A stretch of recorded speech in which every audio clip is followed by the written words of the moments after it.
பிரியமானவர்களே, இந்த நாள் உங்கள் அனைவருக்கும் இனிய நாளாக அமையட்டும்.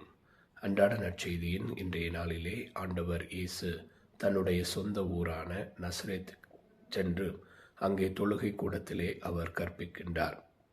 அவ்வாறு கற்பிக்கிற பொழுது அங்கு இருக்கக்கூடிய அவருடைய மக்கள் அனைவரும், இவர் தச்சரின் மகன் அல்லவா, இவருடைய தாய் சகோதர சகோதரிகளை நமக்கு தெரியுமே என கூறி அவருடைய கற்பித்த அந்த வார்த்தைகளை கேட்காமல் அவரை நிராகரிப்பதை பார்க்கிறோம்.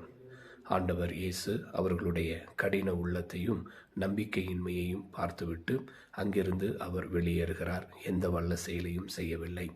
இயேசு தன்னுடைய சொந்த மக்களாலும் பிறராலும் நிராகரிக்கப்பட்டாலும் தொடர்ந்து கடவுள் பணியை அவர் நிறைவாக செய்து வந்தார். நாமும் நமது வாழ்வில் மற்றவர்களால் நிராகரிக்கப்படும் போது அதை ஒரு பொருட்டாக கருதாமல் தொடர்ந்து நல்லவற்றை நாம் செய்து வாழுவோம். ஆமேன்.